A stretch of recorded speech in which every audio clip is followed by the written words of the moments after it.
183 ಹೇಳಿಕೆ ಕೊಟ್ಟಿದ್ದಾರೆ.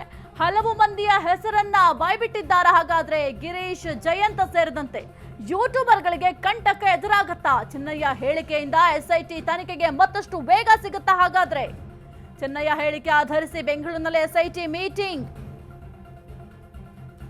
Mask man court ಹೇಳಿಕೆಯ ಮೇಲೆ ಸಭೆಯಲ್ಲಿ ಚರ್ಚೆಯನ್ನ ಮಾಡಲಾಗುತ್ತೆ. ಕೋರ್ಟ್ನಲ್ಲಿ ಬುರುಡೆ ಸತ್ಯ ಬಿಚ್ಚಿಟ್ರೆ ಹಲವರಿಗೆ ಕಂಟಕ ಫಿಕ್ಸ್. ಕುತೂಹಲ ಕೆರಳಿಸಿದ ಬುರುಡೆ ಚಿನ್ನಯ್ಯನ 183 ಹೇಳಿಕೆ. ಹಲವು ಮಂದಿಯ ಹೆಸರನ್ನ ಉಲ್ಲೇಖ ಮಾಡ್ತಾನ ಚಿನ್ನಯ್ಯ. ಗಿರೀಶ್ ಜಯಂತ್ ಸೇರಿದಂತೆ ಯೂಟ್ಯೂಬರ್ಗಳಿಗೆ ಈಗ ಕಂಟಕ ಫಿಕ್ಸ್ ಅಂತಾನೆ ಹೇಳಬಹುದು. ಚಿನ್ನಯ್ಯ ಹೇಳಿಕೆಯಿಂದ ಎಸ್ಐಟಿ ತನಿಖೆಗೆ ಮತ್ತಷ್ಟು ವೇಗ ಸಿಗುತ್ತಾ? ಹಾಗಾದ್ರೆ ಗಿರೀಶ್ ಜಯಂತ್ ಸೇರಿದಂತೆ ಕೆಲವೊಂದಿಷ್ಟು ಯೂಟ್ಯೂಬರ್ಗಳಿದ್ರು, ಅವರೆಲ್ಲರಿಗೂ ಕೂಡ ಈಗ ಕಂಟಕ ಎದುರಾಗುತ್ತಾ ಅಂತ ನೋಡ್ಬೇಕಾಗುತ್ತೆ. ಯಾಕೆಂದ್ರೆ ಎಸ್ಐಟಿ ಅವರು ಚಿನ್ನಯ್ಯನ ಹೇಳಿಕೆಯನ್ನ ದಾಖಲು ಮಾಡಿಕೊಂಡಿದ್ದಾರೆ. ಆ ಹೇಳಿಕೆಯನ್ನ ದಾಖಲು ಮಾಡಿಕೊಂಡು ಮುಂದಿನ ತನಿಖೆಯನ್ನ ಎಸ್ಐಟಿ ಅವರು ಮಾಡ್ತಾ ಇದ್ದಾರೆ. ಮಾಸ್ಕ್ ಮ್ಯಾನ್ ಏನೆಲ್ಲ ಹೇಳಿಕೆ ಕೊಟ್ಟಿದ್ದಾನೆ, ಹೆಣವನ್ನ ಊತಿಟ್ಟಿದ್ದೇನೆ ಅಂತ ಹೇಳಿಕೆ ಕೊಟ್ಟಿದ್ದ, ಈ ಕೆಲವೊಂದಿಷ್ಟು ಜಾಗಗಳನ್ನು ಕೂಡ ತೋರಿಸಿದ್ದ. ಆದ್ರೆ ಆ ಜಾಗಗಳಲ್ಲಿ ಹೆಣಗಳು ಸಿಕ್ಕಿರಲಿಲ್ಲ. ಅದಾದ ನಂತರ ಚಿನ್ನಯ್ಯನನ್ನ ಅರೆಸ್ಟ್ ಕೂಡ ಮಾಡಲಾಯಿತು. ಅರೆಸ್ಟ್ ಮಾಡೋ ನಂತರ ಕೆಲವೊಂದಿಷ್ಟು ವಿಚಾರಣೆಯನ್ನ ಮಾಡಿದ್ರು. ಯಾಕೆ ನೀನು ಇಷ್ಟು ದಿನ ಎಲ್ಲಿದ್ದೆ, ಇಷ್ಟು ದಿನ ಆದಮೇಲೆ ಯಾಕೆ ಬಂದು ಈ ರೀತಿಯಾಗಿ ಬಹಿರಂಗವಾಗಿ ಹೇಳಿಕೆ ಕೊಟ್ಟೆ? ಮತ್ತೆ ಆತ ಒಂದು ಬುರುಡೆಯನ್ನ ಇಟ್ಕೊಂಡು ಬಂದಿದ್ದ. ಹಾಗಾದ್ರೆ ಆ ಬುರುಡೆ ಯಾರು, ನಿನ್ನ ಕೈಗೆ ಯಾವ ರೀತಿ ಬಂತು, ಇದರಲ್ಲಿ ನೀನು ಒಬ್ಬನೇ ಇದೆಯಾ ಅಥವಾ ಬೇರೆಯವ್ರ ಇನ್ವಾಲ್ವ್ಮೆಂಟ್ ಇದೆಯಾ? ಅದೆಲ್ಲದರ ಬಗ್ಗೆಯೂ ಕೂಡ ಕೆಲವೊಂದಿಷ್ಟು ಪ್ರಶ್ನೆಯನ್ನ ರೆಡಿ ಮಾಡ್ಕೊಂಡಿದ್ರು. ಆ ಎಲ್ಲಾ ಪ್ರಶ್ನೆಗಳನ್ನು ಕೂಡ ಚಿನ್ನಯ್ಯನನ್ನ ಕೇಳಲಾಗಿದೆ. ಚಿನ್ನಯ್ಯ ಏನೆಲ್ಲ ಹೇಳಿಕೆ ಕೊಟ್ಟಿದ್ದಾನೆ, ಏನೆಲ್ಲ ಹೇಳಿದ್ದಾನೆ, ಅದೆಲ್ಲವನ್ನು ಕೂಡ ವಿಡಿಯೋ ರೆಕಾರ್ಡ್ ಕೂಡ ಮಾಡ್ಕೋತಾರೆ. 183 ಹೇಳಿಕೆಯನ್ನ ಸದ್ಯಕ್ಕೆ ದಾಖಲು ಮಾಡಿಕೊಂಡಿದ್ದಾರೆ.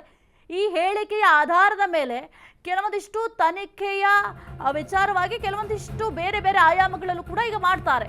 ಚಿನ್ನಯ್ಯನಿಗೆ ಹಣ ಕೊಟ್ಟವರೆಗೂ ಈಗ ಎಸ್ಐಟಿ ಅವರು ಬಿಸಿ ಮುಟ್ಟಿಸ್ತಾರೆ. 11 ಜನರಿಗೆ ನೋಟಿಸ್ ಅನ್ನ ಕೊಟ್ಟಿದ್ದಾರೆ. ಈಗ ಆಲ್ರೆಡಿ 6 ಜನರ ವಿಚಾರಣೆಯನ್ನ ಎಸ್ಐಟಿ ಮಾಡ್ತಿದೆ. ಗಿರೀಶ್ ಮಠಣ್ಣವರ್ ಸಂಬಂಧಿ ಖಾತೆಯಿಂದ ಹಣ ಜಮೆಯಾಗಿದೆ. 6 ತಿಂಗಳ ಹಿಂದೆ ಹಲವು ಖಾತೆಗಳ ಮೂಲಕ ಹಣ ಜಮೆ ಆಗಿದೆ. ಹಾಗಾದ್ರೆ ಯಾವ ಕಾರಣಕ್ಕೆ ಹಣ ಕೊಟ್ರು? ಹಣ ಕಳಿಸಿದವರ ಮಾಹಿತಿಯನ್ನ ಎಸ್ಐಟಿ ಅಧಿಕಾರಿಗಳು ಸದ್ಯ ಕಲೆ ಹಾಕ್ತಿದ್ದಾರೆ. ಹಣ ವರ್ಗಾವಣೆಯ ಬಗ್ಗೆ ಎಸ್ಐಟಿ ಅಧಿಕಾರಿಗಳು ದಾಖಲೆಯನ್ನು ಕೂಡ ಸಂಗ್ರಹ ಮಾಡಿದ್ದಾರೆ. ಚಿನ್ನಯ್ಯನಿಗೆ ಹಣ ಕೊಟ್ಟವರಿಗೂ ಎಸ್ಐಟಿ ನೋಟಿಸ್ ಕೊಟ್ಟಿದೆ. 11 ಜನರಿಗೆ ನೋಟಿಸ್ ಕೊಟ್ಟ ಎಸ್ಐಟಿ ಅಧಿಕಾರಿಗಳು ಈಗ ಆಲ್ರೆಡಿ 6 ಜನರ ವಿಚಾರಣೆಯನ್ನ ಎಸ್ಐಟಿ ಮಾಡ್ತಾ ಇದೆ. 11 ಜನರಿಗೆ ನೋಟಿಸ್ ಅನ್ನ ಕೊಟ್ಟಿದೆ. ಅದರಲ್ಲಿ 6 ಜನರ ವಿಚಾರಣೆಯನ್ನ ಮಾಡಲಾಗಿದೆ.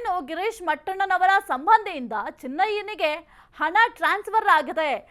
ಏನು ಗಿರೀಶ್ ಮಟ್ಟಣ್ಣನವರಿದ್ದಾರೆ ಅವರ ಸಂಬಂಧಿಕರ ಅಕೌಂಟ್ನಿಂದ ಹಣ ವರ್ಗಾವಣೆ ಆಗಿದೆ.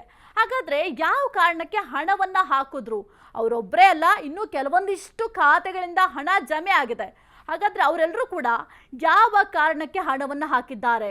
6 ತಿಂಗಳ ಹಿಂದೆ ಹಲವು ಖಾತೆಗಳಿಂದ ಹಣ ಜಮೆ ಆಗಿದೆ. ಅದೆಲ್ಲದರ ಮಾಹಿತಿಯನ್ನ ಸದ್ಯಕ್ಕೆ ಎಸ್ಐಟಿ ಅಧಿಕಾರಿಗಳು ಕಲೆ ಹಾಕಿದ್ದಾರೆ.